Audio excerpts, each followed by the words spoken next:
Many of Chaplin's admirers regard The Kid as his most perfect and most personal film, yet it seems to have been born out of a state of acute emotional turmoil in his private life.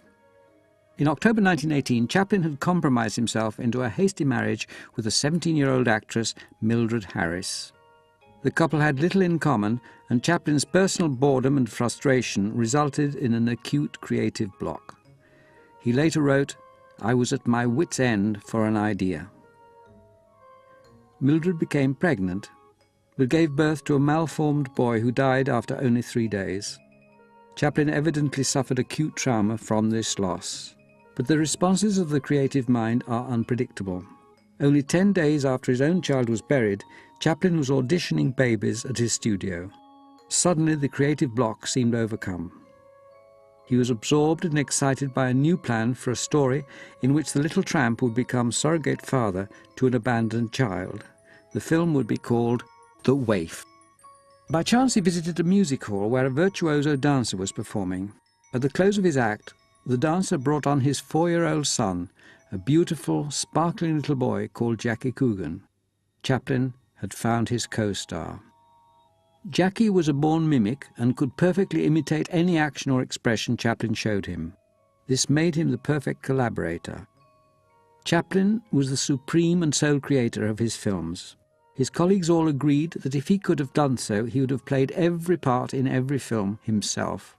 Failing this, he looked for actors and actresses who could and would faithfully and unquestioningly copy precisely what he showed them. In Jackie Coogan, he found his ideal actor. His inspiration seemed never to slacken during the shooting, which extended over most of 9 months. The only interruption was when Chaplin took a couple of weeks off to knock out a cheerfully uncomplicated comedy, A Day's Pleasure, to calm his distributors, who were desperate at the slow delivery of new pictures. Chaplin never seemed more dogged in his characteristic quest for perfection than in making The Kid. He patiently shot scenes again and again until he was fully satisfied. In the end, he'd filmed more than 50 times the length of film that appeared in the finished picture. Such a shooting ratio, it was precisely 53:1, was far higher than for any other film he ever made. The Kid is perhaps Chaplin's most potent marriage of comedy and high emotion. The story relates how an unmarried mother abandons a baby which is found and unwillingly adopted by the tramp.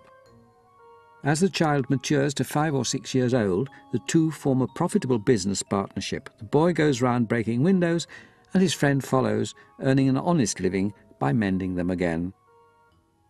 The tramp ferociously opposes the efforts of social workers to take the boy into public care, and finally he is reunited with his mother, now a successful opera singer. The emotional element of the film reaches a peak of poignancy in the scenes where the social workers try to take the boy away to an orphanage. The anguish and ferocity of the tramp's fight to keep him are unquestionably inspired by memories of Chaplin's own childhood heartbreak at being taken from his mother at 7 years old and placed in a home for destitute children. By the time shooting had ended, Chaplin's now irretrievably estranged wife, Mildred, had begun a suit for divorce. Terrified that her lawyers would try to seize the Kid, Chaplin and his most faithful associates fled California. The film was edited in secret in a hotel in Salt Lake City and an anonymous studio in New York. There were to be further financial problems with the distributors, but when The Kid was finally released in February 1921, it was an instant triumph. Everywhere it was shown, perhaps the greatest triumph of all Chaplin's career. Jackie Coogan, at 7, became a world celebrity, honoured by princes, presidents and the Pope himself when he embarked on a European tour. He enjoyed a brief film career as a child actor, but, as Hollywood wits declared, senility hit him at 13 years old. As a young adult, he found himself penniless. His mother and stepfather had mismanaged his childhood earnings, and what little money was left was eaten up in legal battles. The one good outcome was that Jackie's much publicised problems led to the introduction of a law to give financial protection to child performers, and to this day it is known as the Coogan Act.